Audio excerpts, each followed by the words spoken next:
Bien, bueno, muchísimas gracias. Como decíamos recién, buenas tardes a todos. Bienvenidos a todas y a todos al conversatorio 2 de este break de la diplomatura, llamado en esta oportunidad Enfoques de la Seguridad Humana, de Experiencias Multiversales y Políticas Públicas y Derechos Humanos.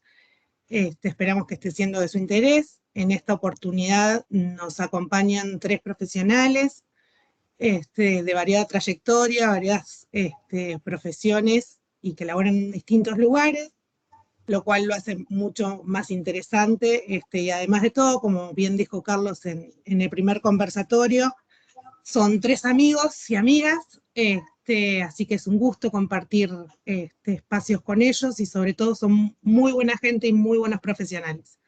Así que para nosotros es un agrado desde la coordinación de la diplomatura poder compartir estos espacios. Así que si les parece vamos a iniciar presentándolos en su versión más formal, digamos, en sus cargos, en su recorrido académico, por donde anduvieron, y ya después van a tener el gusto de escucharlos a ellos igual que nosotros. Si quieren ir haciendo comentarios, como siempre, por el chat o después en el espacio de preguntas abrimos micrófono, eso como ustedes prefieran. Vamos a iniciar entonces presentándolos a los 3. Posiblemente Alejandro Morlachetti se sume al final porque estaba en otra actividad que le coincidía justo en día y horario, así que va a intentar sumarse al final. Así que eso iremos viendo. Por empezar, empezamos presentando al doctor Javier Peralta Proaño, o el Javi, con mucho cariño. Javier es doctor en jurisprudencia, licenciado en Ciencias Políticas y Sociales, especialista en Derecho Local con énfasis en la gestión de recursos naturales, especialista en recursos hídricos, Derecho y Ciencias Agronómicas desde una perspectiva antropológica. Se desempeñó como contraparte en el Comité Internacional de la Cruz Roja, en la Escuela Nacional de la Administración Penitenciaria de Francia, en la Gendarmería de Chile. Ha laborado también junto a nosotros en proyectos del Instituto Latinoamericano de las Naciones Unidas para la Prevención del Delito y Tratamiento del Delincuente, y en la Oficina de las Naciones Unidas contra la Droga y el Delito. También participó en el desarrollo de contenidos, publicaciones y análisis de textos en materia de recursos naturales hídricos y temas penitenciarios. Ha trabajado con organizaciones comunitarias de la provincia de Chimborazo, Ecuador, relacionado a la gestión de recursos hídricos, y se desempeñó como analista de programas de capacitación del Ministerio de Justicia, Derechos Humanos y Cultos del Ecuador. Actualmente es especialista en desarrollo normativo de la Secretaría General Jurídica de la Presidencia de la República. Así que es un gusto saludarlo al Javi en esta oportunidad. También nos acompaña la licenciada especialista Romina Louge, licenciada en Administración por la Universidad Nacional de La Plata, especialista en Economía Social y Desarrollo Local, operador en intervenciones comunitarias e institucionales, diplomada de Planeamiento, Gestión y Evaluación de Políticas y Proyectos Educativos en Contextos Digitales, es coordinadora del CECOP y FECOTRA, Centro de Educación y Capacitación, cooperativa de la Federación de Cooperativas de Trabajo. Ha participado en proyectos junto al colectivo LGTBI dentro de la economía social, CENCOESUBA, y programa de educación en cooperativismo y economía social en la universidad, CPU, Ministerio de Educación. También labora en el área de empresas recuperadas, la Dirección Provincial de Acción Cooperativa del Ministerio de Producción de la Provincia de Buenos Aires, y ha participado en investigación sobre modelos de gestión de organizaciones de la economía social, CENCOESUBA, y programa de educación en cooperativismo y economía social en la Universidad, Ministerio de Educación de la Nación. Y por último, el doctor Alejandro Morlachetti, que como ya dije recién, si puede se nos va a sumar un ratito al final, que es abogado egresado de la Universidad de Buenos Aires, especialista en Derecho Internacional y Derechos Humanos, magíster en Derecho, y se desempeña como consultor en organismos internacionales como el Alto Comisionado de Derechos Humanos, UNICEF, el Fondo de Población de las Naciones Unidas, Organización Mundial de la Salud, CEPAL, y el Programa de Naciones Unidas para el Desarrollo. Profesor de la Maestría de Derechos Humanos y coordinador del Programa de Derechos Económicos, Sociales y Culturales del Instituto de Derechos Humanos de la Facultad de Ciencias Jurídicas y Sociales de la Universidad Nacional de La Plata, y profesor invitado en la Universidad de Concepción, Chile, además de la Universidad de Buenos Aires y en el Instituto Interamericano de Derechos Humanos en Costa Rica. Es investigador del Programa de Migración y Derechos Humanos del Centro de Derechos Humanos de la Universidad Nacional de Lanús, y actualmente se desempeña como representante regional en Derechos Humanos en la OMS OPS, que es quien nos acompañó en la parte de seguridad y salud. Así que si puede, se va a sumar después, hecha toda esta parte más formal, presentaciones y demás. Es un gusto presentar, como decía antes, a 3 excelentes profesionales y sobre todo 3 hermosas personas. Así que si les parece bien, podríamos ir empezando agradeciéndoles tanto a ustedes como a los compañeros y compañeras de la diplomatura que nos acompañan hoy y que nos están acompañando en la cursada, que nos está resultando sumamente interesante los intercambios, irlos leyendo a través de los foros y en estos espacios mucho más, porque uno se va conociendo y los va conociendo y nos vamos conociendo todos. Así que sin más, si les parece bien, Javi sería el que inicia este espacio. Gracias, Luciana. Buena tarde con todas y con todos. Mi nombre es Javier. Mira, es un gusto el poder arrancar este conversatorio. Yo, por lo interesante que se ve y cómo ustedes lo han venido organizando. Siempre es interesante plantearnos como preguntas, ¿no? Relacionados a qué roles tenemos como seres humanos en el planeta Tierra. Y a raíz de esa primera pregunta o esa primera cuestión, es interesante ir desarrollando a lo largo de la historia y buscando, ¿no? cómo integrarnos desde la pluralidad. Esto lo digo porque, digamos, a veces hay una concepción un poco distinta sobre el desarrollo normativo. Y lo que se plantea o a lo que se apunta siempre es a la construcción de manera colectiva, cualquier tipo de norma. Hoy se está planteando frente al quehacer del ser humano, frente a los recursos naturales o el medio ambiente, desde la legislación, y aquí hay una experiencia en Ecuador, ¿no? Interesante por cómo se da el proceso, también por la diversidad cultural que existe. Hay al menos alrededor de identificadas 14 nacionalidades. Bueno, para quienes han estado en Ecuador, claramente, digamos, de ser un país pequeño, está distinguido en 3 regiones, ¿no? La costa ecuatoriana, digamos, donde está casi a nivel del mar, o a nivel del mar, varias ciudades, entre ellas Guayaquil, que es una ciudad importante.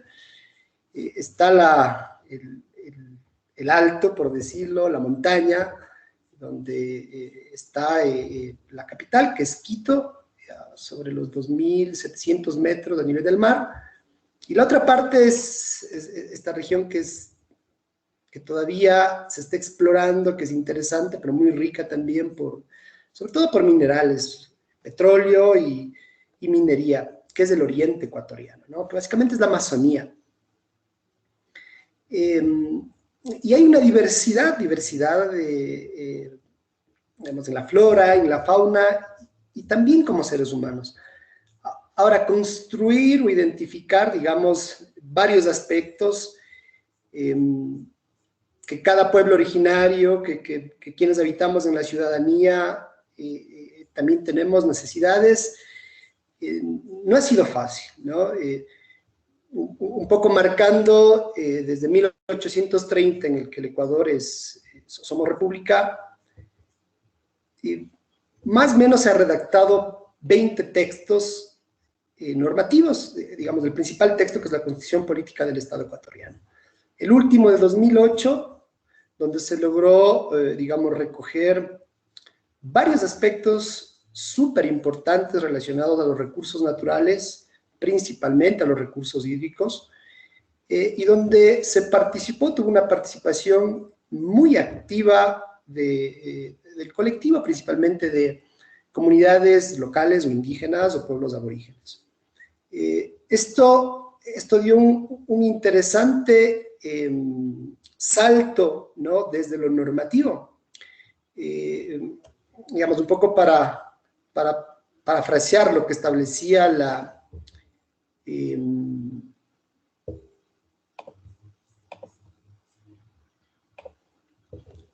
la norma constitucional del 2008 es que el agua estaba considerado como bien público, es bien de uso público.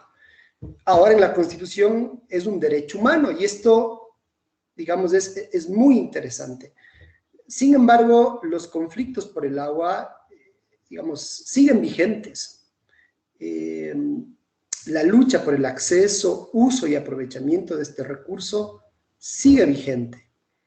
Entonces, replanteaba, digamos, o tomaba interés la pregunta, ¿cuál es nuestro rol, ¿no? Digamos, como seres humanos en el planeta Tierra? Y sobre todo el hecho de ir construyendo, ir desarrollando, digamos, progresivamente los derechos relacionados al acceso, uso y aprovechamiento del agua, pero también a la tierra, también al riego, también a la soberanía alimentaria y también los derechos a la naturaleza. Se identificó un catálogo interesante en el Código Orgánico Integral Penal del 2014 sobre los derechos de la naturaleza. La naturaleza tiene derechos, son seres vivos, seres sintientes. Y esto a su vez, digamos, transversaliza con un concepto que se desarrolló o que está, digamos, en los países andinos, principalmente en Bolivia, en Perú y Ecuador, que es el summa causae, lo que significaría el buen vivir. Pero esto nace, digamos, porque hay diferentes interpretaciones desde la lógica de distintas comunidades, ¿no? Te hablaba acá 3 espacios donde claramente están constituidos movimientos indígenas, hoy mucho más organizados, pero que en su momento, en los años 80, 90, empezaron a discutir qué es el summa causae, ¿no? Más o menos, palabras más, palabras menos para los amazónicos, ¿no? Es igual, está muy relacionado al buen vivir. Para los andinos igual, significa que es la vida en armonía con la naturaleza, y lo mismo para los habitantes de la costa. Esto de alguna manera no está en Perú y en Bolivia. Identificando que son pueblos quichuas, quechuas, aymaras. Entonces, digamos, hay una diversidad interesante. Sin embargo, se coincide que el buen vivir está muy relacionado en estar en armonía con la naturaleza, en estar en armonía con la vegetación, en estar en armonía con la tierra, o con la Pachamama, que se denomina en quichua, o digamos en otros espacios con la Gaia. Pero esto era muy poco, o es muy, ¿no? Sobre todo para quienes ya estamos en las ciudades. Está en el concepto, está en una discusión más teórica, pero no en la vida misma o en la relación en este interesante convivir. Ustedes han podido, digamos, recorrer algunas zonas, sobre todo Bolivia, Perú, igual Ecuador, quizás un poco más arraigado en Perú, en Bolivia, ¿no? Siempre, no sé, para tomar un vaso de agua, para, no sé, tomarte una cerveza, o lo que la gente te oferta en casa, se pide permiso a la tierra. Y esto quizás a una primera vista como que, no sé, te trae curiosidad, pero no lo sientes. Quizás ellos, por su tradición, lo vienen sintiendo. Ahora, esto es interesante porque, digamos, acá al menos ha venido recogiendo todos estos aspectos, ¿no? Y también han sido utilizados. Y utilizados también por políticos de turno o también por la academia. Y esto también es interesante cuestionarse, porque, digamos, hay posturas que igual, ¿no? Reflejan si lo que consta en el texto constitucional es una declaración lírica, es un poema a la tierra, es un poema a la Pachamama, ¿no? Y esto, de alguna manera, ¿no? También es importante cuestionarlo. Ahora, lo de fondo es que estos derechos de la tierra, del agua, del riego, de la naturaleza, ya están consagrados en la Constitución. Y esto garantiza, de alguna manera, o empuja a que existe un respeto, ¿no? Un respeto hacia el otro, un respeto a convivir en armonía, que hoy por hoy, digamos, está, digamos, tomando un importante impulso, hay mucha discusión sobre el tema, falta por descubrir, por investigar, por adentrarse, digamos, y también por ir descubriendo, ¿no? Estas organizaciones. Y caigo, o digamos, empujo nuevamente a cuestionarnos, también para no mitificar esos espacios, ¿no? Que yo tuve la oportunidad también de trabajar con comunidades indígenas mientras estudiaba en la provincia de Chimborazo, de donde soy oriundo. Es una provincia donde hay una mayor población indígena, donde, digamos, claramente se ve la mano de la colonia, se ve la mano del hacendado, se ve muy arraigada también el tema evangélico o católico, y claro, este mix, esta ensalada de frutas, digamos, este barrio pinto es, digamos, te permite repensar cómo nos estamos o cómo nos hemos venido formando. Y claro, casi considerados ellos como, ni siquiera como animales, ¿no? Porque los animales, de alguna manera, tienen precio en el mercado, entonces eran parte de la hacienda. Ya en los años, mira, 60, un poco más, claro, Monseñor Leonidas Proaño, un principal párroco, inició un proceso muy interesante, ¿no? Un poco para ir reivindicando esos derechos.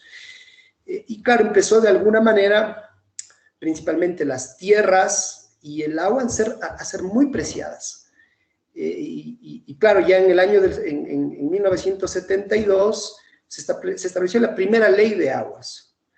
Y esta ley de aguas establecía, o establece de alguna manera, una reforma, ahora a raíz de la Constitución de la República del Ecuador, inmediatamente 2010-2011 se creó, se estableció un nuevo proyecto de ley de aguas y tenemos una ley de recursos hídricos, su reglamento y las normas técnicas que derivan.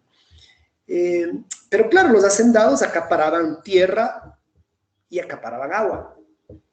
Y este proceso, digamos, de ir reivindicando esos derechos, poco a poco también fueron siendo partícipe varios profesionales del derecho y abogados que también, digamos, no aportaron a la causa del desarrollo del proceso evolutivo del movimiento indígena para que estos derechos fundamentales, que es el acceso a la tierra y el acceso al agua, y que de ahí deriva el riego, que de ahí deriva la soberanía alimentaria, que de ahí deriva la organización propia, digamos, en otros aspectos más relacionados a la economía, digo, de alguna manera se han acentuado. Pero también ha existido un aprendizaje interesante de cómo las comunidades se organizan en torno al agua, en torno al riego, de cómo para ellos es una fiesta el hecho de que una sequía a cielo abierto, venga, digamos, este caudal de agua de las faldas del Nevado Chimborazo, de las faldas del Nevado Cotopaxi,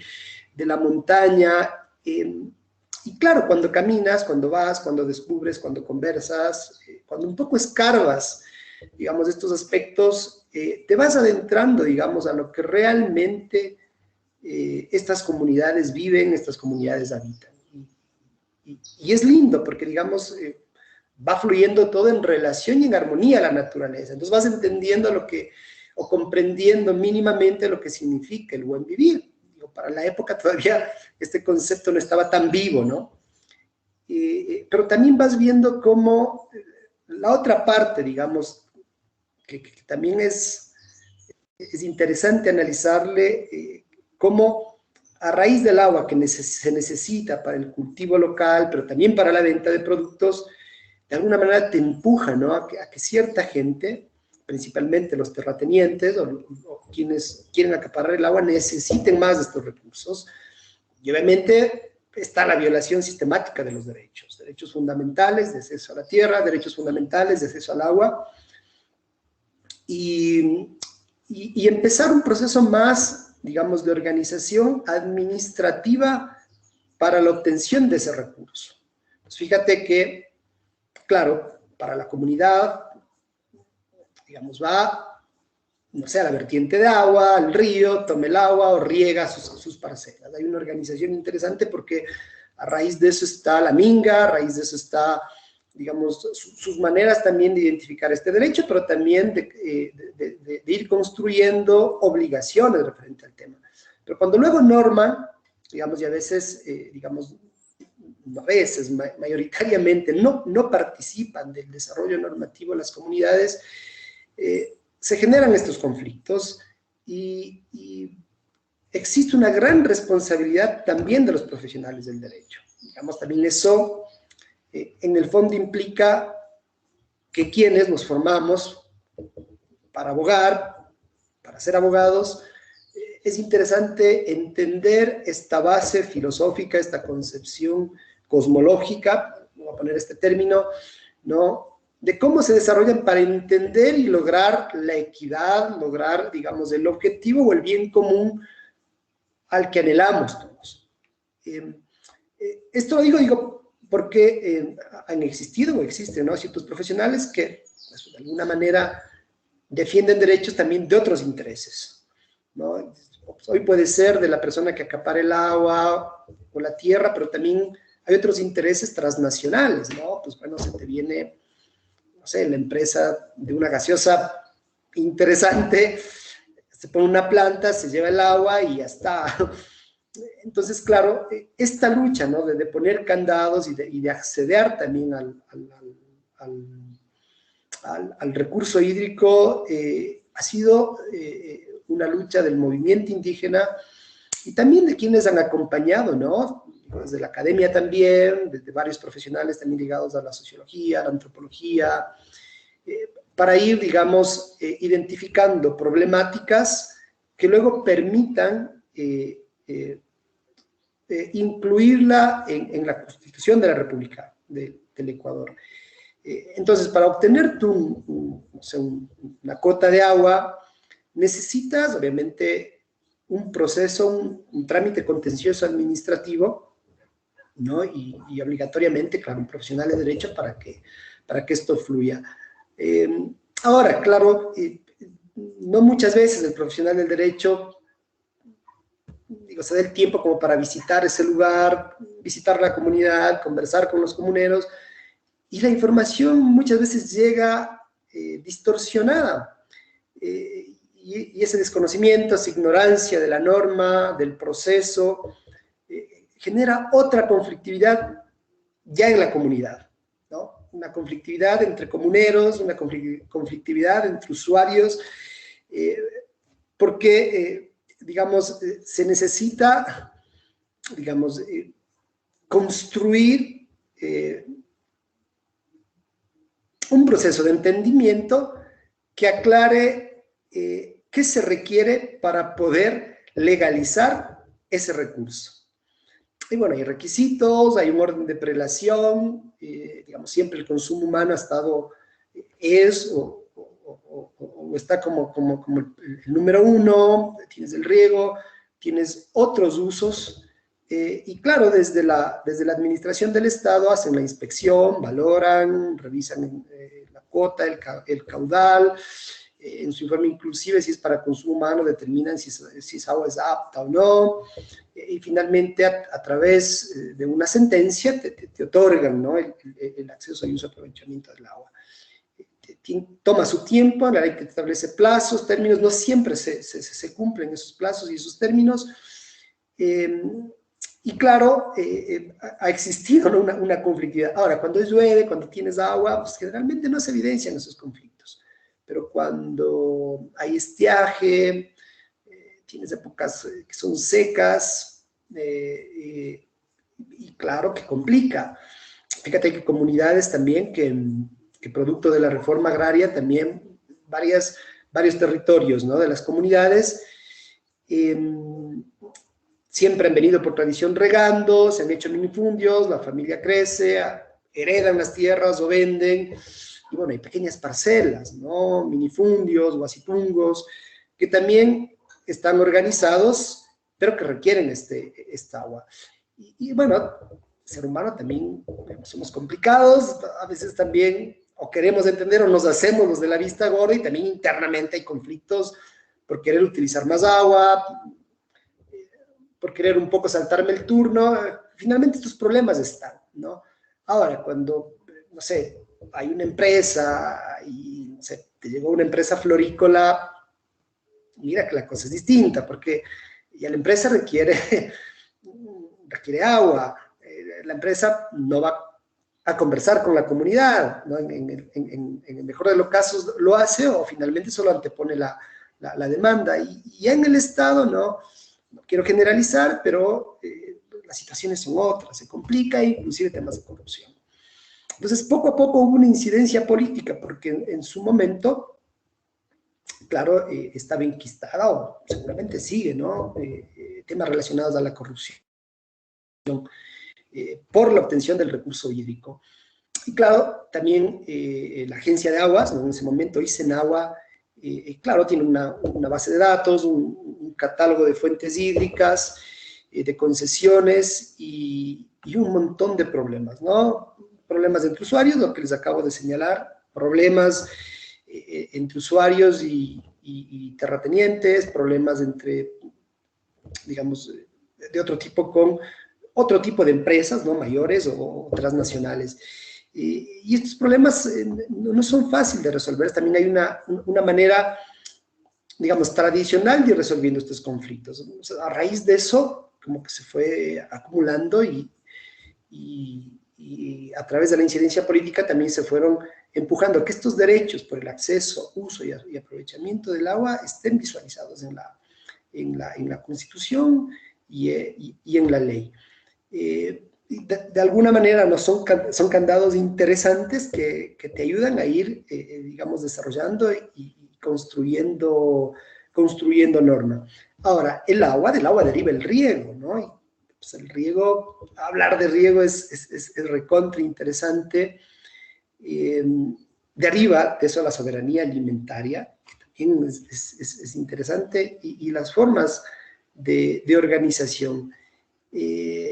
Sin embargo, ¿no? En el sistema que actualmente vivimos, no solo acá en Ecuador, al menos en los países de la región, se te vuelve más difícil, ¿no? Entonces, un reto mayor el poder ir desarrollando estos temas. Y bueno, en su momento, estoy hablando 10, 15 años, se planteaba, ¿no? Siempre el tema de las guerras por el agua.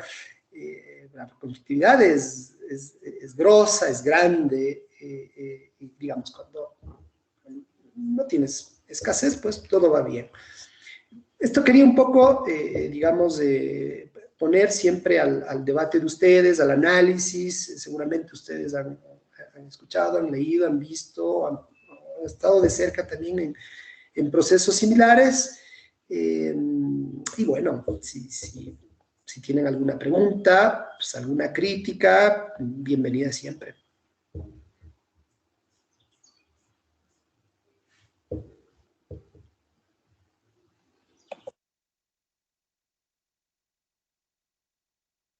Bueno, como habíamos dicho al inicio, muchísimas gracias, Javi. Un gustazo leerte, escucharte, y si alguien gusta hacer algún comentario, aporte, abrir micrófono, como prefieran, como venimos haciendo, con total gusto.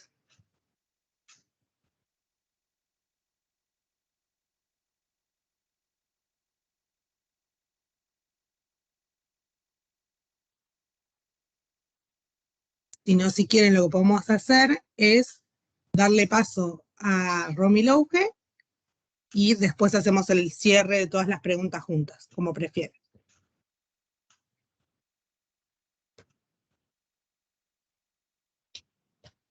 ¿Te parece bien, Javi, si hacemos así? Perfecto. Bien, muchísimas gracias. Ha sido un gusto escucharte. Le presentamos a Ro entonces ahora y dejamos el espacio para preguntas e intercambios después, que creo que las dos presentaciones en base a dos seguridades distintas van a tener unos cuantos puntos en común. Todo suyo.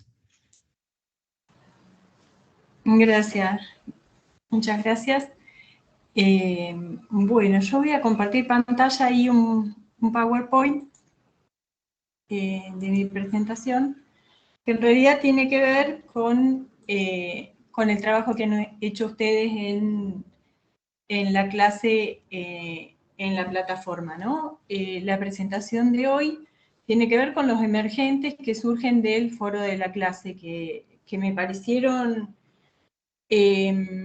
muy interesantes y además abarcaban casi todos los aspectos, me parece, que son relevantes, importantes de discutir en este momento sobre las cooperativas de trabajo y el rol que pueden tener en la seguridad, en garantizar la seguridad económica de las personas. Así que, bueno, les quería comentar ahí, en base, ya digo, a los comentarios de ustedes en el foro de la clase, tomé estos emergentes en tres, digamos, dimensiones.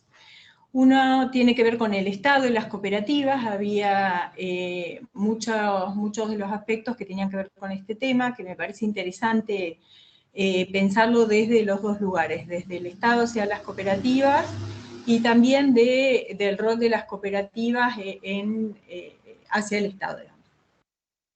La segunda dimensión tiene que ver con las cooperativas y el rol que tienen en la comunidad. Digamos, no solo es un grupo de personas que se organizan en una empresa para satisfacer sus necesidades, como vimos en la clase, sino que tienen un importante rol en la comunidad, que también tiene después varias subdimensiones.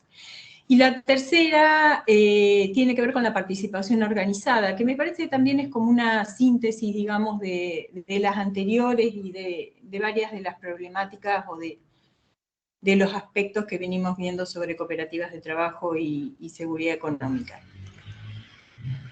Bueno, entonces, en la primera de estas dimensiones, como les decía, tiene que ver con el Estado y su rol hacia las cooperativas y con las cooperativas de trabajo también y cómo se hace y también qué se puede sumar para, digamos, para que ese vínculo resulte más auspicioso para el fortalecimiento de las cooperativas.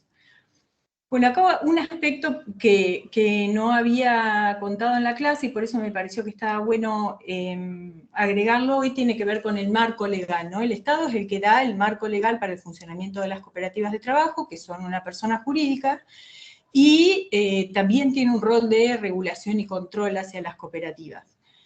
Ahí una de las participantes en el foro muy bien había expresado cuáles son las leyes, digamos, por las que se rigen las cooperativas. La principal, hoy en día, antes hubo otras, esta está desde 1973 y es el Decreto Ley 20.337. Esta ley es para todas las cooperativas, digamos, para las cooperativas de trabajo, las de servicios públicos, las de consumo, las de vivienda, para todas las cooperativas de nuestro país, este es el marco legal general.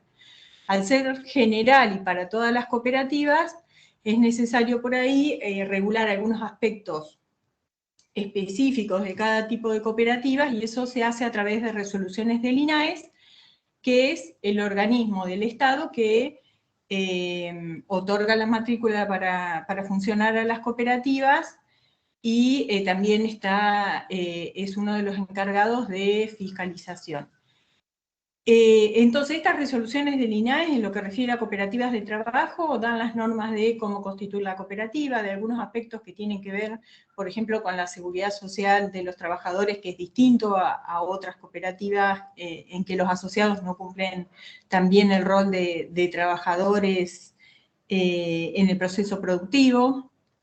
Y, bueno, varios otros aspectos que hacen a la vida de las cooperativas de trabajo. Después la otra norma es el Estatuto de la Cooperativa. Este estatuto está de acuerdo a la Ley 20.337. Hoy en día, en general, son muy similares todos los estatutos de cooperativas de trabajo, a partir de una resolución que es la 1000 de hace unos meses. En los anexos de esta resolución están estatutos tipos para cooperativa de trabajo, con lo cual son muy similares y, bueno, habla sobre cómo se ingresa a la cooperativa, cuáles son las responsabilidades de los asociados, cuáles son los derechos y obligaciones, cuál es la forma de organización hacia adentro de la cooperativa, cómo se llevan los balances, cómo se hacen las asambleas, cómo se elige, se remueve y qué funciones tiene el Consejo de Administración y la Sindicatura y cómo hay que proceder en caso de liquidación de la cooperativa. Todo eso está en el estatuto. El reglamento interno es optativo en nuestro país y cada cooperativa decide si hacer un reglamento interno o no, y lo que hace ahí es regular el trabajo, los horarios, cuál es el marco disciplinario, el tema de la distribución de excedentes. Bueno, todo eso se regula en los reglamentos internos. Y después están las resoluciones de la Asamblea, que son las decisiones que se toman por el conjunto de los asociados y asociadas, y las resoluciones del Consejo de Administración, que es el órgano, como bien dice el nombre, de administración de la cooperativa. Entonces, este es el marco legal que da el Estado a las cooperativas de trabajo. Y en ese marco es que se desarrollan las actividades. Después, como sucede en casi todos los aspectos de la vida en la sociedad, y hay muchas cooperativas que, o muchas experiencias que no cumplen en todos los casos con este marco legal, y bueno, como les decía, es función del Estado también la fiscalización y el control de eso, que piensen que en la actualidad hay alrededor de 12.000 cooperativas, de las cuales la mitad son cooperativas de trabajo, o sea, no es una tarea fácil tampoco fiscalizar la vida social de cada una de estas empresas. La fiscalización y el control, como les decía, está en manos del INAES, que es el Instituto Nacional de Asociativismo y Economía Social, y después en cada provincia hay un órgano local competente que es el encargado también de la fiscalización y promoción en las provincias. Y después, bueno, todos los organismos, que en general son organismos de control de las empresas, como la FIP, lo que tiene que ver el SENASA o otros organismos según la actividad, también controlan las cooperativas. O sea que tiene un marco legal como cualquier empresa.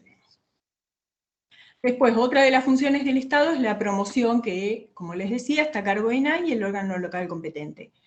Y ahí hay una contribución que se llama Fondo para la Educación y Promoción Cooperativa, que hacen todas las cooperativas, que es aproximadamente un 2% del patrimonio neto. Hay algunas cuentas que se hacen ahí, pero podríamos decir para simplificar que es eso. Entonces, todas las cooperativas anualmente hacen esta contribución que financia una parte de las actividades del INAES, de la estructura, de las actividades de promoción que hace el INAES en educación, en financiamiento de proyectos y otras, y también de los órganos locales competentes, porque hay ahí una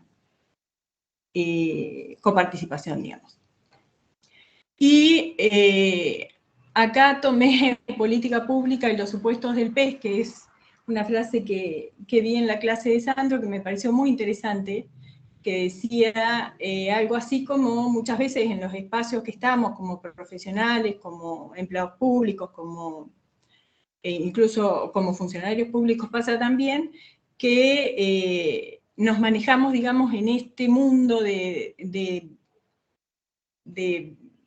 financiamientos, de marcos legales, de capacitaciones como pez en el agua, y no nos damos cuenta que lo estamos siendo, digamos, y que las cooperativas muchas veces no son parte de este sistema en el que nosotros nos sentimos tan cómodos, y que por lo tanto las políticas públicas que se hacen desde el Estado, digamos, tanto desde el Poder Ejecutivo, también puede pasar en el Judicial, no tienen mucho que ver con las necesidades y la posibilidad de que los objetivos que diseñamos en nuestras políticas públicas no tengan ningún impacto, digamos, o por lo menos los impactos que esperamos en las cooperativas. Entonces, creo que es importante, desde el rol del Estado, los que somos empleados públicos como en mi caso, o tenemos algún rol, revisar un poco estos supuestos que tenemos para las políticas públicas de qué es el otro, en este caso las cooperativas, y cuáles son las necesidades. Y por ahí no suponer tanto, sino consultar cuáles son las necesidades y poder pensar estas políticas públicas más en conjunto, tal vez, ¿no? Bueno, también a veces en este sentido los marcos de referencia son importantes. Pasa que por ahí, digamos, el mundo cooperativo en general, el cooperativismo de trabajo en particular, es muy heterogéneo. Piensen que hay cooperativas de 6 asociados, cooperativas de 250. Hay cooperativas en casi todos los sectores de la economía. acá me anoté algunos como para que tengan una dimensión: en la alimentación, en gráfica, en industrial, en construcción, en servicios industriales, profesionales, textiles, de salud y muchos otros. Entonces, el mundo cooperativo es muy diferente. Si nuestro marco de referencia está enfocado en un solo tipo de cooperativa, también puede ser que esa política pública no esté teniendo los resultados que esperamos. Y después las discriminaciones del sistema. Esto pasa en varios aspectos, en esto que hablaba recién también, pero también se ve mucho en lo que tiene que ver con los financiamientos, con el acceso a financiamiento. Por ejemplo, en los bancos, incluso en los bancos públicos, hay una gran discriminación hacia las empresas cooperativas, pidiendo requisitos que por ahí no piden para ninguna otra empresa, o directamente dando vueltas para no otorgarle financiamiento a las cooperativas, más allá del patrimonio que puedan poner en garantía, y digamos en las mismas condiciones que cualquier otra empresa, hay discriminaciones que hacen que no puedan acceder, por ejemplo, al financiamiento. Un tema que también surgía mucho en los comentarios del foro era la corrupción. Yo creo que interpreté yo en realidad que estaba pensado más relacionado, digamos, con el robo, que es lo primero en lo que uno piensa, el robo de los bienes o de los dineros públicos, que es lo primero que uno piensa cuando piensa en corrupción. Pero me pareció interesante también para pensar nuestro rol como trabajadores, que la corrupción que tiene que ver con el desvío de los fines institucionales, ¿no? Si el Estado, por ejemplo, tiene un fin de promoción del cooperativismo, de fiscalización para asegurar, o por lo menos para intentar dar alguna garantía que las cooperativas funcionan en términos del marco legal y filosófico que tienen. Bueno, cuando esas tareas no se pueden desarrollar de una manera satisfactoria, eso también puede ser una especie de corrupción, ¿no? Y pensar desde nuestro rol qué es lo que podemos hacer para evitar el desvío de los fines de la institución, digamos, hacia otros temas que por ahí no suman nada a las cooperativas, a lo que queremos trabajar. Y bueno, en este mismo sentido, ver qué responsabilidades tenemos. Obvio que no todos tenemos las mismas responsabilidades, que hay quienes diseñan las políticas públicas, otros tenemos otros roles, pero siempre hay algo que tal vez podamos revisar en nuestro accionar. Y de esta forma, no pensar siempre la corrupción mirándola desde la vereda de frente, sino pensar cuál es el compromiso que podemos asumir en ese sentido. Y también en este sentido, cuáles son los aportes que podemos hacer a nuestras instituciones para mejorar esta relación entre los fines institucionales y la realidad de lo que se está haciendo.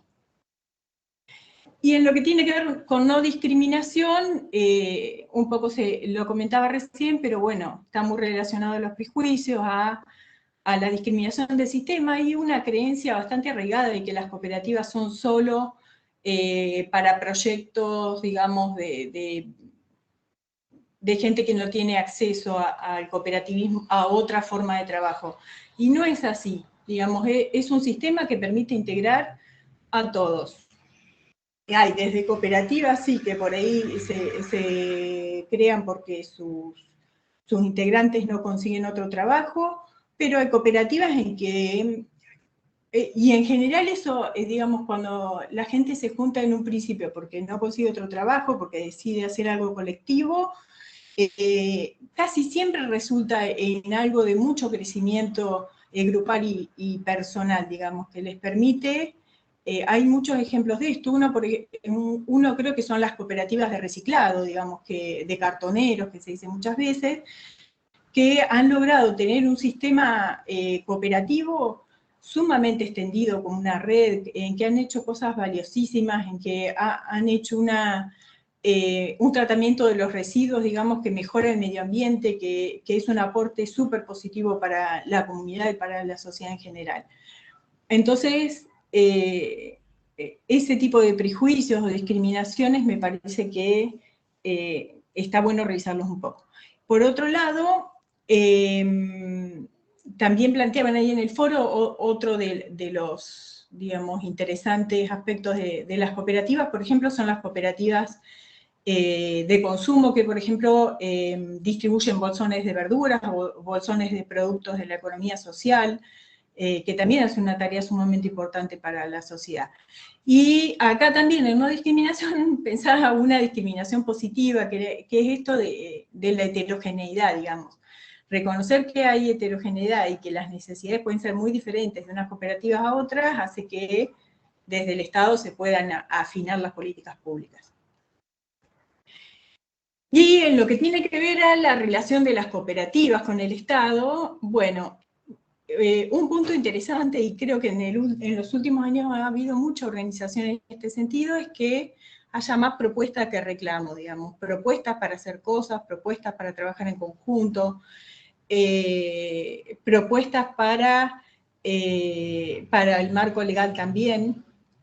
Bueno, para eso es importante la organización, digamos que estos reclamos y propuestas puedan organizarse, y la integración cooperativa, que es, puede ser a través de redes o también más institucionalizada a través de federaciones, confederaciones, digamos, esta unión de las cooperativas hace que las posibilidades de influir sobre los distintos actores que cumplen un rol en el Estado sea mucho mayor. Entonces, propuestas del Estado y participación política también tiene que ver con visibilizar al sector, el aporte que hace el sector a la sociedad, al país, a su comunidad, y también, digamos, de los reclamos o de las propuestas que haya. Y en el marco legal, en esto se viene trabajando en varios sentidos. Una es la ley de envases, por ejemplo, que la está trabajando mucho las cooperativas de reciclado. Otras de las propuestas que se están haciendo como proyectos legislativos tienen que ver con las cooperativas de cuidado de adultos mayores. Hay varios proyectos para modificar alguna parte de la ley de cooperativas o para hacer, digamos, otras leyes de cooperativas, incluso una de cooperativas de trabajo.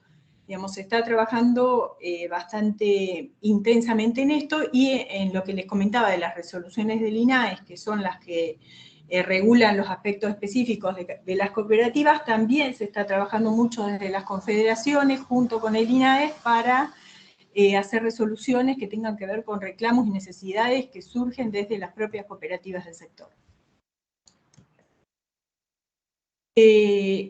Bueno, también en esto, en el tema de la corrupción y la participación en las cooperativas, a mí siempre me ha parecido que hay una relación directa entre estas dos cosas, digamos. A mayor participación en nuestra propia cooperativa es mucho más difícil que haya problemas de corrupción en el sentido económico, pero también en el sentido de actuar de una forma que no sea acorde a los valores y principios de la cooperativa. En general, la participación activa dentro de una organización hace que sea más democrática, que se mejore el accionar de esa organización. Y bueno, y también en este sentido, una participación activa hace que sea más posible que haya igualdad, equidad en lo que tiene que ver con los derechos laborales, en la democracia en la cooperativa. Por ejemplo, pasa frecuentemente que las mismas personas están en el Consejo de Administración durante años y años. Bueno, el hecho de participar, de que haya rotación en esos espacios, también hace a una buena gestión. Y la no discriminación en las cooperativas tiene que ver con el principio de adhesión abierta y voluntaria, que establece directamente, pero también en la democracia. Muchas veces es difícil en algunos sectores, sobre todo, que incluso que haya mujeres dentro de la cooperativa, pero además que haya mujeres en los puestos de dirigencia, en el Consejo de Administración.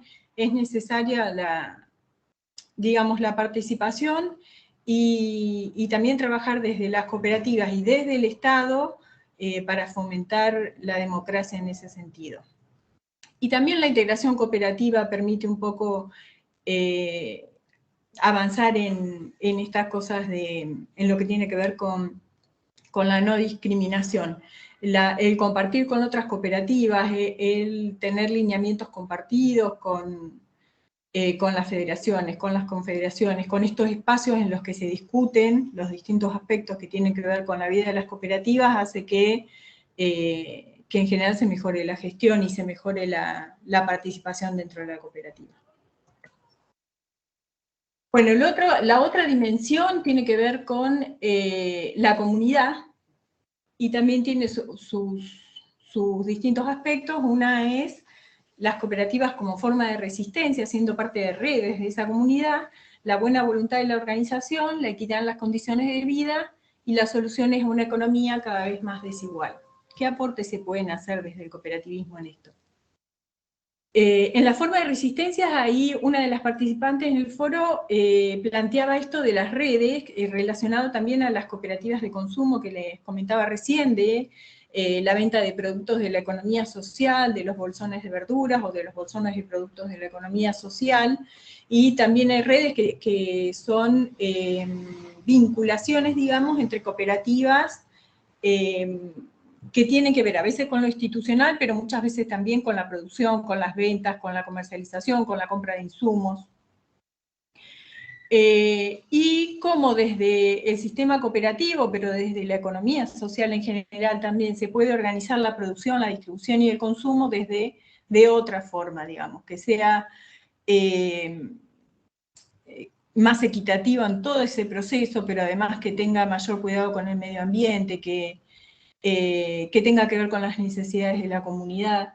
Y en esto me gustaría resaltar el tema del consumo, digamos, porque a veces no somos conscientes como consumidores la importancia de la decisión política de lo que compramos y a quién se lo compramos también.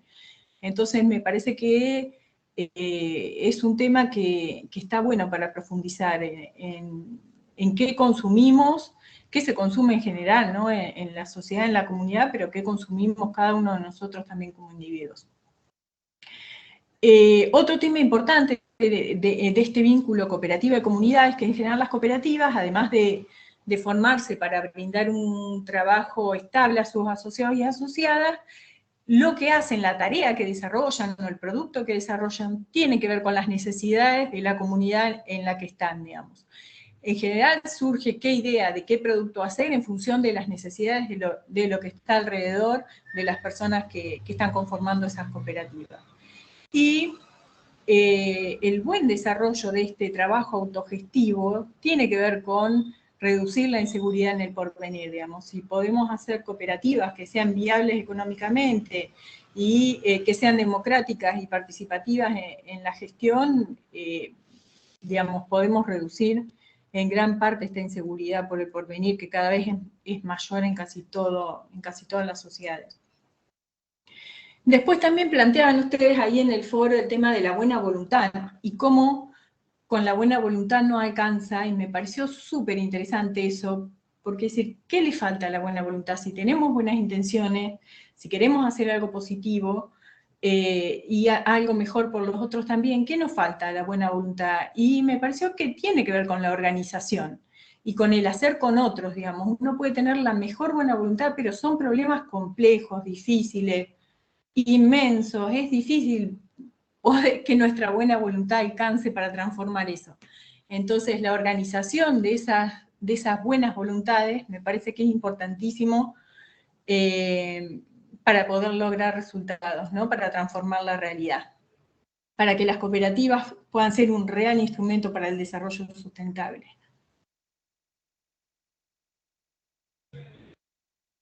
Y la equidad en las condiciones de vida. Esto también es un emergente que me pareció muy importante y que es un tema un poco pendiente todavía en varios aspectos en el cooperativismo. El tema de la seguridad social, por ejemplo, hoy en día es un debate importante porque empiezan a jubilarse los primeros asociados, digamos, del monotributo. Y claro, es una jubilación mínima. Entonces, decir, 20 años trabajé y digamos, la jubilación mínima es como el valor que le dio la sociedad a mi trabajo y bueno, hay todo un debate hoy en torno a eso, en torno a las licencias, que también a veces es difícil para las cooperativas sostenerlas, como les decía en la clase. Y bueno, en esto de gestionar para reducir la pobreza también tiene que ver con esto, ¿no? Si estamos haciendo una empresa, un proyecto productivo y económico, lo lógico sería que pueda servir para que esa riqueza que se genera en la sociedad se vea en la comunidad. Y también las cooperativas, en su aspecto positivo, pueden ser soluciones a una economía cada vez más desigual, en el sentido de esta generación de la riqueza que sí se produce por el trabajo autogestionado, por el anclaje territorial que tienen las cooperativas en general. Cada vez más, digamos, se generan vínculos, por ejemplo, con el municipio y diálogo con otras instituciones de la sociedad. En lo que tiene que ver con la justicia es un poco también un tema pendiente. Hay muchas dificultades, por ejemplo, en las empresas recuperadas para que la justicia reconozca esos derechos de los trabajadores o hasta sopese esos derechos en relación, por ejemplo, al derecho a la propiedad, ¿no? Está bien, el derecho a la propiedad es un derecho establecido en nuestra Constitución, pero el derecho al trabajo también. Entonces, bueno, esos vínculos es algo que hay que trabajar.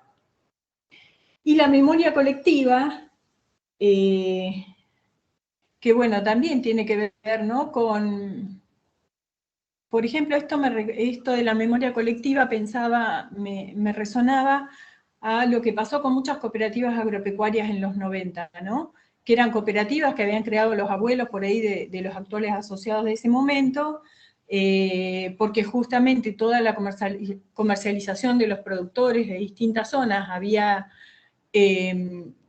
digamos, como que era muy desigual y no les pagaban prácticamente nada a su producción, y crearon las cooperativas sus abuelos.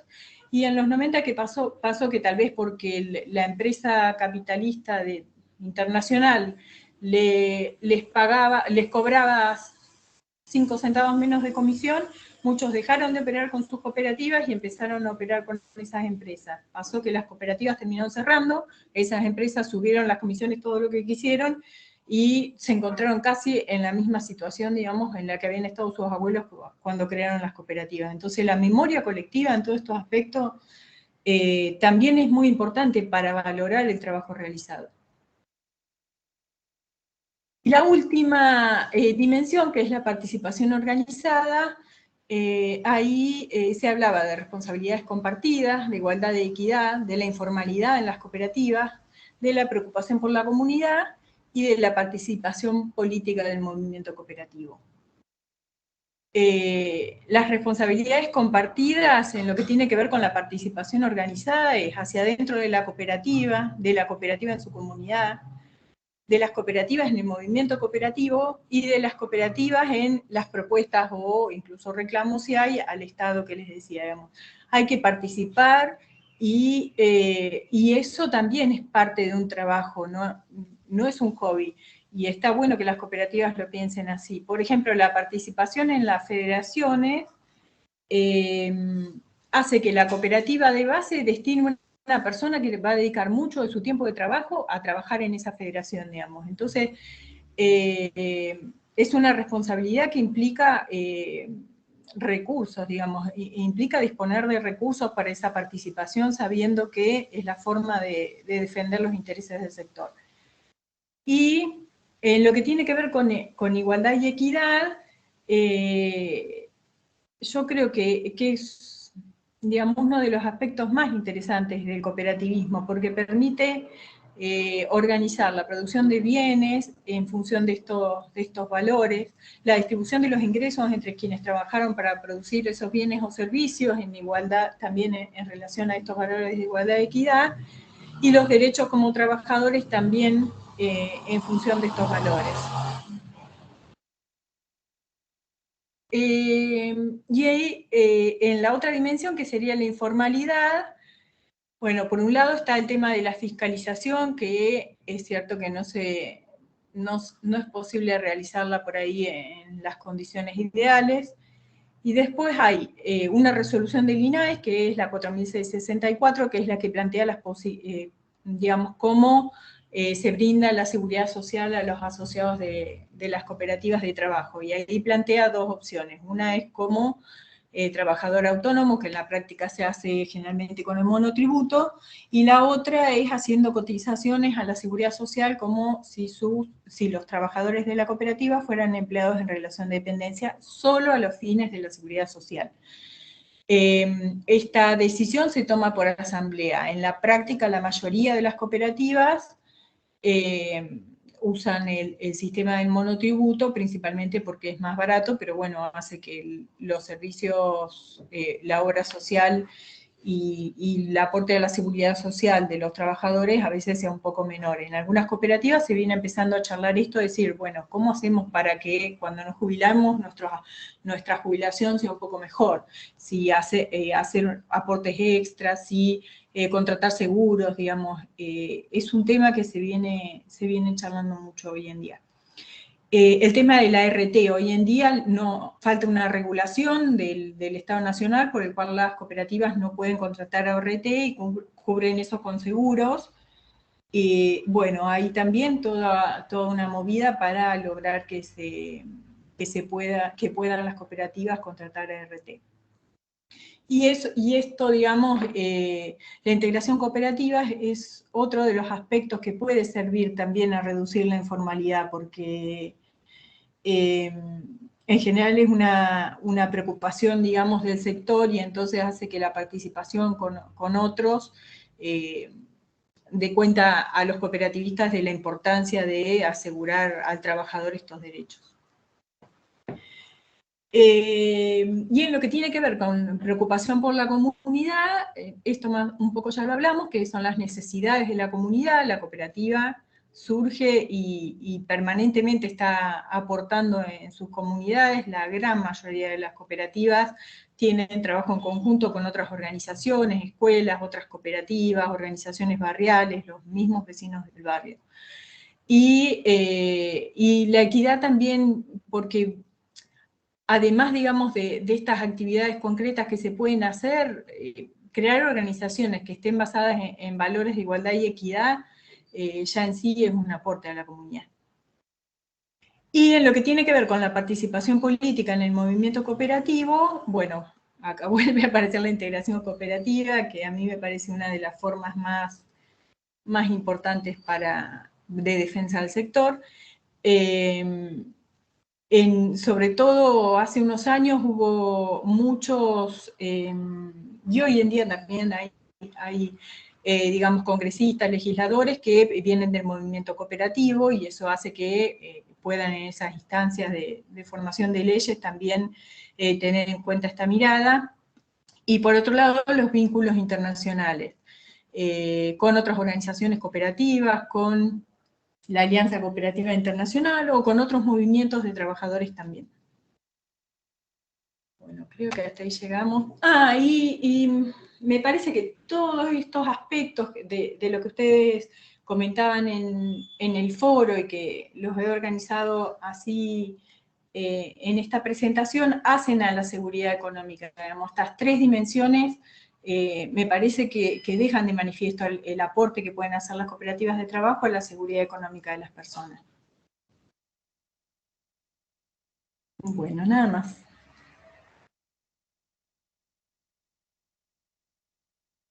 Nada más y nada menos.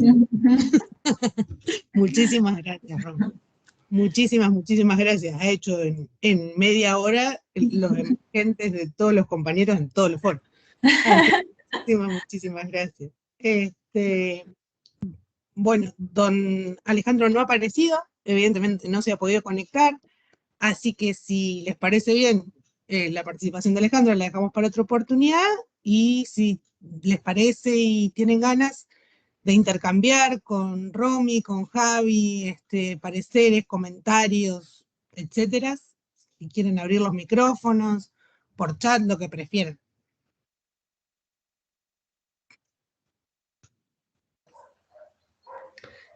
Yo tenía una pregunta para Romina.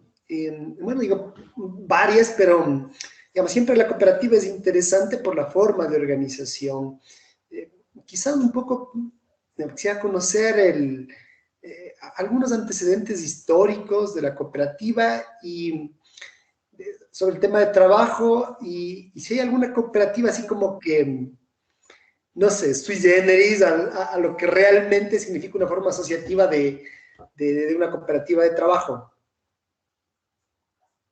¿Con qué te has encontrado así como que distinto, diverso a lo preestablecido? Me parece que todo es muy diverso. Eso es lo lindo de del cooperativismo de trabajo.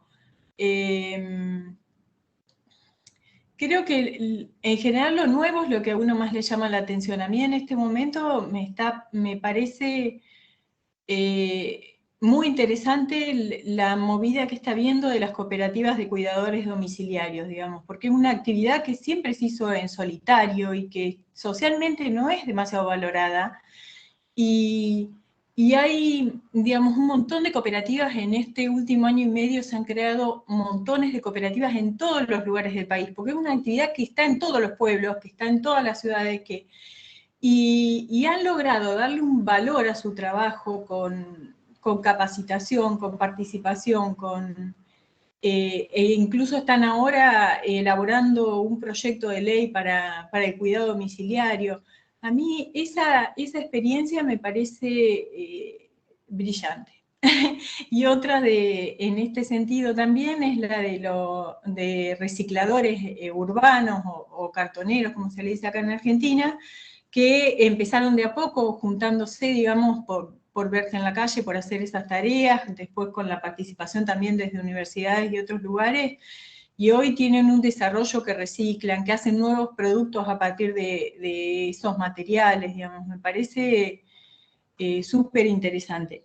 Y otra que por ahí es interesante, por lo contrario, es toda la parte del cooperativismo que tiene que ver con software y con todo eso, digamos, porque es una actividad que tiene mucha demanda, que está muy bien remunerada y que si uno pensaría no hay mucho incentivo para que una persona conforme una cooperativa para hacer eso y no por ahí sea empleado de una gran empresa o trabaje en solitario. Y sin embargo, tiene que ver con las ganas de la gente de hacer cosas en conjuntos desde otro lugar, digamos. Esas creo que me parecen las más interesantes, por ahí no sé si vos con sui generis apuntabas a eso, pero... Sí, un poco digo, porque la organización siempre es interesante. Y no sé si, digamos, cuando tú hablas de los cartoneros, está muy relacionado también al tema del reciclaje. No sé, quizás también no sé, que esté en boga también el tema de economía circular y toda esa onda, digamos que de alguna manera ayuda también a valorizar su trabajo, ¿no? Entonces es como que es súper lindo. Sí, sí.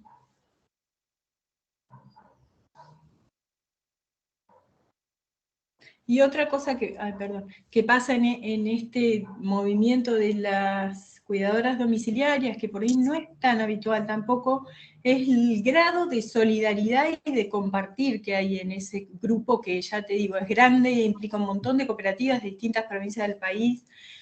Hay realmente una movida muy solidaria y participativa y amorosa ahí. Me parece muy interesante.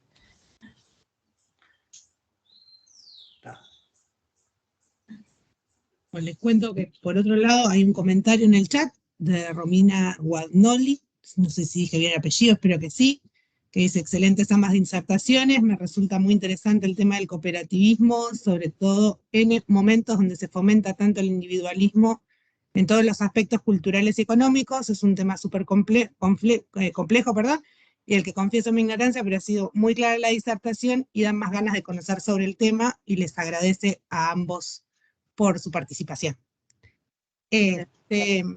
Yo me tomé el atrevimiento de leerlo en el chat para que no se nos pase el mensaje, si alguien más quiere abrir el micrófono. Yo lo que me quedé pensando, Javi, si nos podrías contar más o menos qué es la minga, y cómo se organiza actualmente, si podría ser.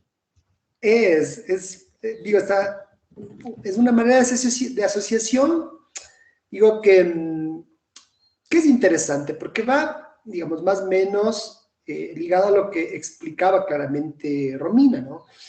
Si bien Romina ha explicado que existe un marco normativo que regula y que el Estado está presente, digo, la Minga queda desde, digamos, su proceso o desde su inicio de cómo las comunidades, principalmente las comunidades aborígenes, ¿no? Se organizaban en torno a una tarea, a un trabajo, ¿no?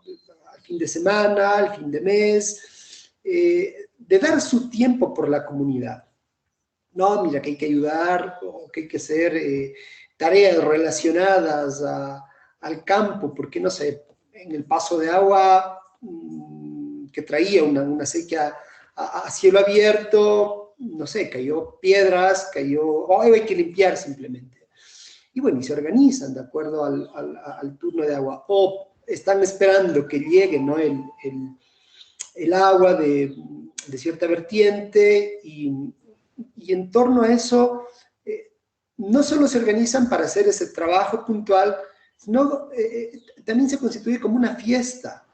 Entonces, esa fiesta de alguna manera terminado porque finalmente, mira, que comparten sus productos, comparten su comida, acá se le denomina tanda mesa, entonces cada uno lleva y aporta, ¿no? Y claro, termina, inclusive va la banda de pueblo, ¿no? A un poco alentar a la gente, entonces es interesante. No está regulado, digo, porque es un tema más legítimo, voluntario, pero digamos, ese es el concepto de Minga, sea puntualmente por un tema de riego, por un tema de agua, por un tema laboral o por un tema de aporte, ¿no? Que seguro también esto pasa en varios países, quizás con otro término, otro nombre.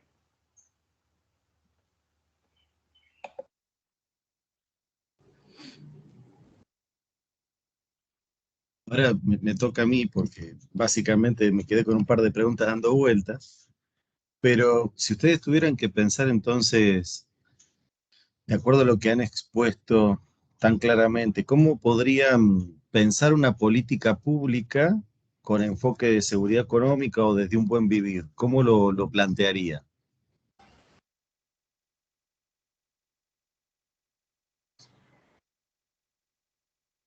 A mí ahí contesto yo.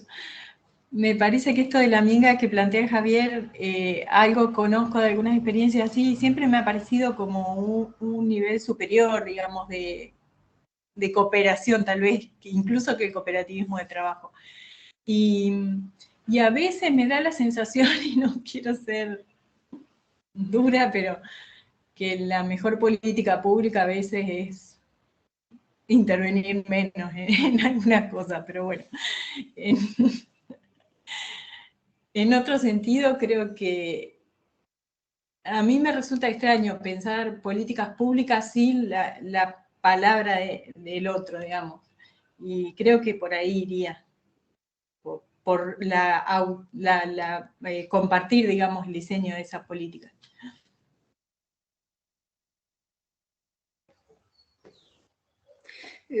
Mira que, digamos, constituir una política pública, creo que el Estado debería, de alguna manera, o el servidor público, conocer, integrarse y digamos también cuidando con lo que señala Romina, ¿no? Porque a veces, digamos, cuando hay una intervención demasiado directa del Estado, a veces termina desvirtuándose o se termina, digamos, aprovechando ese momento lindo, histórico, para capitalizar otro tipo de política. No sé si soy explicativo, ¿no? Se utiliza ese momento y termina como o puede terminar de alguna manera dañando ese origen. Entonces, sí es interesante que el Estado tenga una participación, digamos, activa, pero cuidando varios detalles para que no se capitalice ese momento, esa organización, esa forma de cooperativismo, únicamente, digamos, otorgando herramientas para que eso no se diluya. Y en otras, creo que el Estado solo tiene que dejar que pase.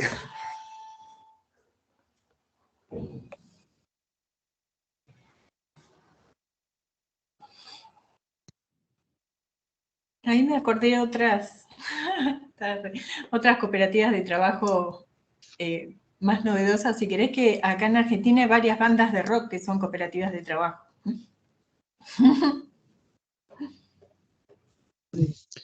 Ahora en ese tema lo perdemos a Javi porque es un gran seguidor de la cultura local, así que pueden quedarse charlando hasta trasnoche. Don Luis, ¿usted tendría algo para comentar? Si me preguntás a mí, la pregunta a la Romina es, independientemente de todo el valor que tienen las cooperativas, si las cooperativas de algún modo no surgen por la ineficacia del Estado. No, yo creo que no. Como decía, hay algunos casos en que en principio se crean por la falta de trabajo, pero creo que no, surgen porque es otra forma de trabajar y a muchos nos gusta más.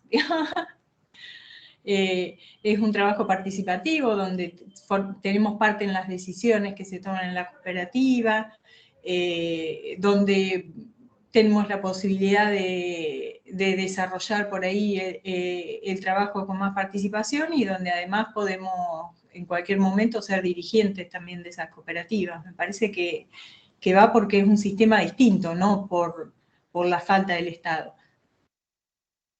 Pues de hecho,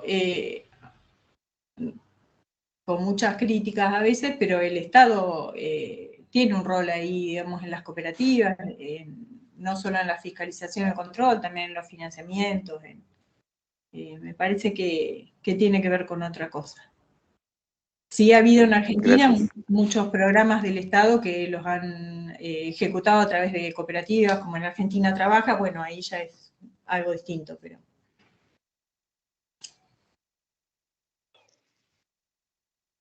No, de nada.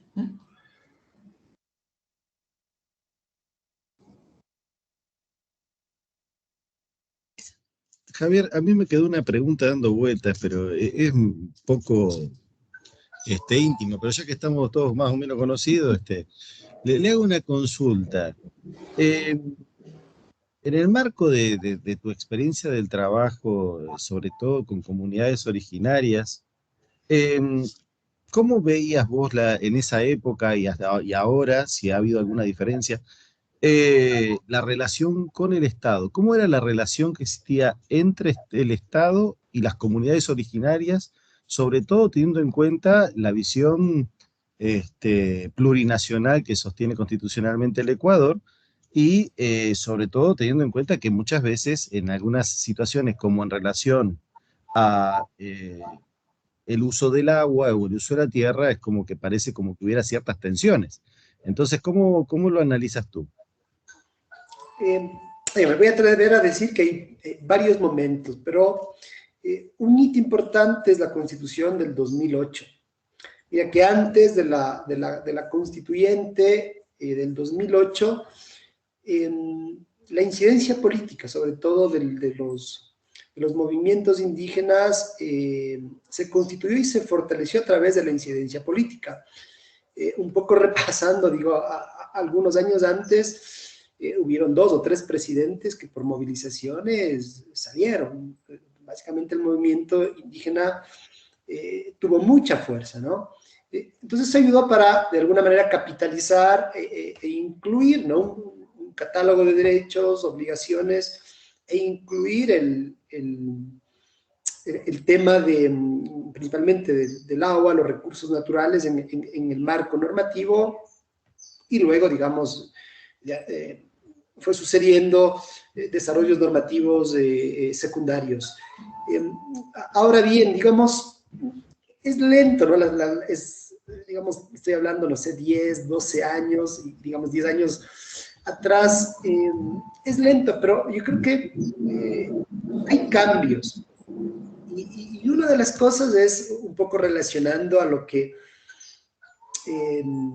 mencionó Luis y también Romina, es como que el Estado a veces se entromete demasiado, ¿no? Y digo, no sé, es un debate ahí que, digamos, hay que tomarlo con pinzas. ¿Hasta dónde y cómo?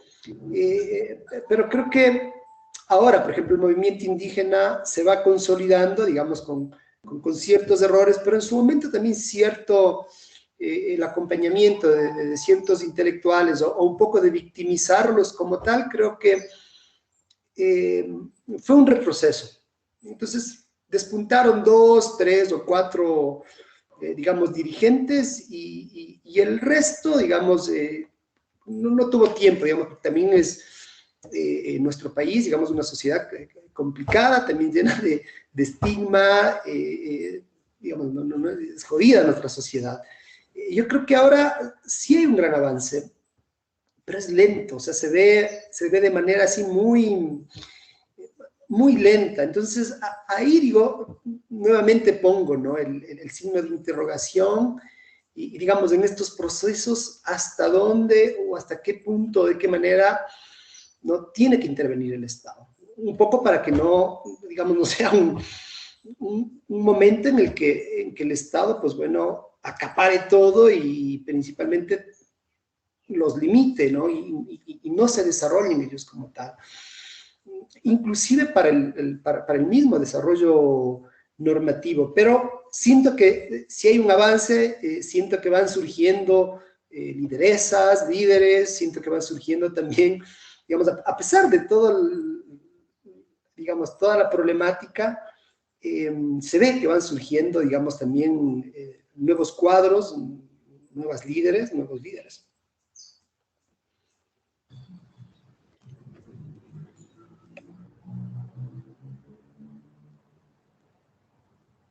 Bueno, de antemano también somos una sociedad que, digamos, no estamos preparados, o más me incluyo, para que un indígena, ¿no? Nos gobierne, que un indígena llegue a ocupar cargos de poder. Todavía estamos lejos de eso, los mestizos, obviamente. No sé si alguien más quisiera hacer algún comentario, alguna pregunta, algún aporte. Yo a Javier darle esperanzas, porque si un presidente en Estados Unidos de raza negra llegó a ser presidente, es hora de empezar a cambiar también, ¿no? Ya Belgrano proponía un Inca como en 1800, o sea, pasaron bastantes años, pero quizás con eso venga el cambio, ¿no? Porque realmente el material que uno va leyendo son los únicos que respetan a la tierra, realmente. Y sí, gracias Luis. De hecho, digamos, eso es interesante y bueno, me gusta ser también autocrítico, así es que dale, bienvenido a las esperanzas, Luis. No, Y sí. tus aportes, de hecho, mira, cuando gustes. No, es que acá también en Argentina esa discriminación existe. Lo vemos hoy que nos está pasando en el sur, algunos hechos sean o no delictivos, pero existe ese rechazo a los pueblos originarios. Porque seguimos pensando que los argentinos tenemos que ser rubios, de ojos celestes, y no, es totalmente equivocada esa idea. Y bueno, pero es un cambio cultural, y yo lo que siempre sigo insistiendo, ¿no? La educación. El pilar básico para todo esto es la educación. Eso nomás, como una reflexión. Yo confieso que hace muchos años Javier nos dio una gran enseñanza, que era, fíjense, dice que en los cargos públicos, en los altos cargos públicos de mi país, dice, no hay apellidos por fuera de los apellidos españoles. y cuanto más arriba son los cargos, menos diversidad de apellidos hay. Y realmente es un hombre muy sabio y tenía razón, porque cuando empezamos a prestarle atención a los apellidos, es cierto, y como bien decía Luis también recién, o sea, el prejuicio está a flor de piel, digo, pero como bien dijo, no perdemos las esperanzas. Obama fue presidente de Estados Unidos, así que bueno, yo por ahí me quedé un aporte chiquito pensando en este intercambio, ¿no? Cuán importante es la multiplicidad de miradas al momento de generar un marco normativo. Porque la ley muchas veces el papel tolera lo que se le tire, que es lo que venimos charlando en los conversatorios y en los foros, y que después muchas veces hay una disociación y una escisión entre lo que está en la ley, lo que la comunidad necesitaba y lo que se puede llevar a la práctica a través de políticas públicas con enclave territorial. Y eso íbamos pasándonos papelitos por acá, los que estamos de este lado de la pantalla, diciendo que tal vez es el hilo conductor en gran parte de las dos exposiciones que han hecho, ¿no? Entre muchos otros puntos en común que se pueden encontrar, pero nos pareció sumamente interesante y por qué no se generan espacios consultivos por ahí al momento de diagramar políticas públicas y de diagramar marcos normativos. Sí, sobre todo si tenemos en cuenta que parte de lo que se vino trabajando hasta recién es que también se podría pensar la política pública desde la palabra que proviene del otro, y también podemos agregar inclusive desde la memoria histórica y oral que se establecen en nuestras comunidades. Entonces, a veces el concepto de política pública deja de lado lo público y parece más una política privada que pública. Habría que empezar a ver si en ese juego de lo público, en realidad se desvanece bastante el concepto de Estado y empieza a aparecer otro tipo de orden como pujando.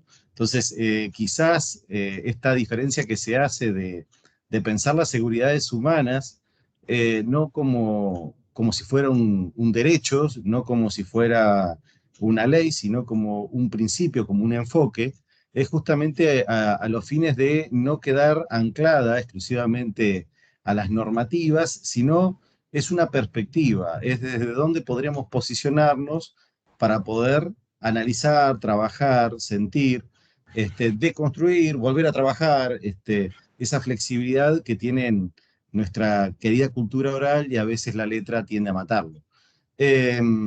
Si alguna o alguno de los presentes, que vemos un montón de apellidos conocidos, quieren hacer algún otro aporte, sería más que bienvenido en este momento. Si no, respetando un poco el tiempo de los oradores y de los que estemos presentes, podemos ir cerrando el espacio.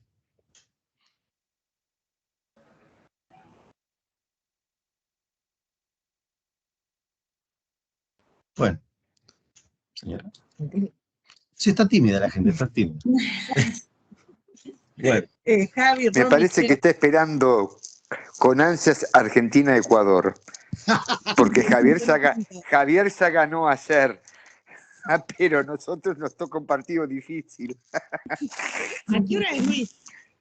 A las 8. Ah, ya estamos sobre la hora. El dato. No, pero esto es más interesante. Ni me había olvidado el partido. No. No sé si pero no hay Romy... problema. Te quería preguntar a Javier si en estos procesos que se dan entre las leyes, digamos, y las necesidades sociales, si en el proceso del cambio de la Constitución ve más como que fue un proceso cultural y social que terminó reflejado, digamos, en esa escritura, o si esa escritura implicó después algunos cambios en la cultura, en el proceso cultural o social. Mira que es lento todo. Sí. Y digamos, creo que ese hito del 2008, siento que recoge, digamos, toda la bronca, toda la efervescencia de los años anteriores, ¿no? De la reforma agraria, digamos, de los triunviratos militares, Entonces, se vuelve una constitución garante de derechos. Quizás con el tiempo, coincido con Luciana, queda más en el papel, y por eso a inicios de mi intervención, es como que una oda, una poesía, que en la práctica es difícil cumplirla. Y claro, cuando estás desde el lado del Estado, del servidor público, pues claro, tienes varias demandas, varias acciones de inconstitucionalidad, y termina siendo, digamos, la Constitución un zapato 43 en pie 38. Y eso es complejo porque, digamos, no te permite, pero necesitas tener muchos recursos para cumplir todas esas garantías, ¿no? Y claro, en un sistema, digamos así, que vamos demasiado rápido, demasiado veloces, nada, termina siendo difícil. Y después, claro, que cambias de gobierno, cambian de autoridades, y bueno, pues, la situación suele ser bastante compleja.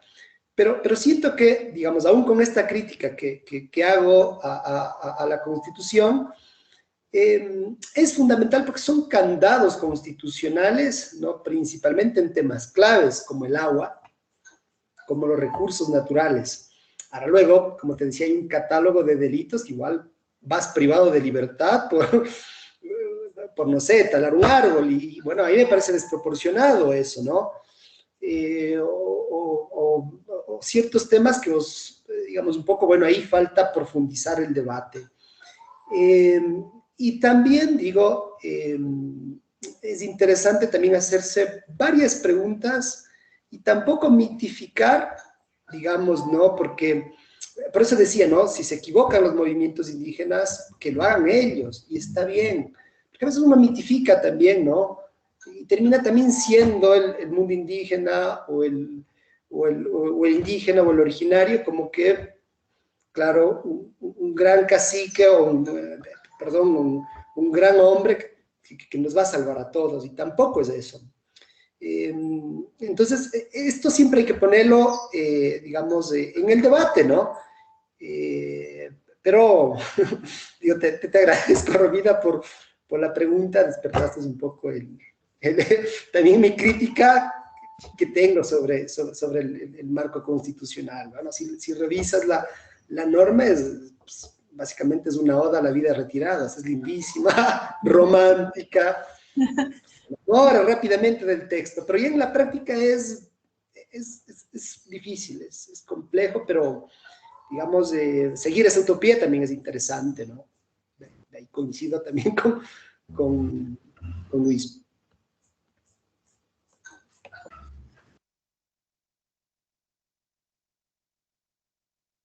Bueno, no sé si alguien más querría intercambiar antes del partido, de las 8. Más que bienvenido, todavía tenemos un ratito. Y a su vez agradecerle a los compañeros y a las compañeras del Instituto de Estudios Judiciales, que no es un horario en el que se suelen hacer estas actividades sincrónicas, y amablemente nos han ayudado a armar esto a partir de las 6 de la tarde, que es el horario que más o menos todos van saliendo del trabajo y las diferencias horarias lo permiten. Así que agradecerles por este espacio, a Eugenia, que la veo por ahí conectada. Muchísimas gracias.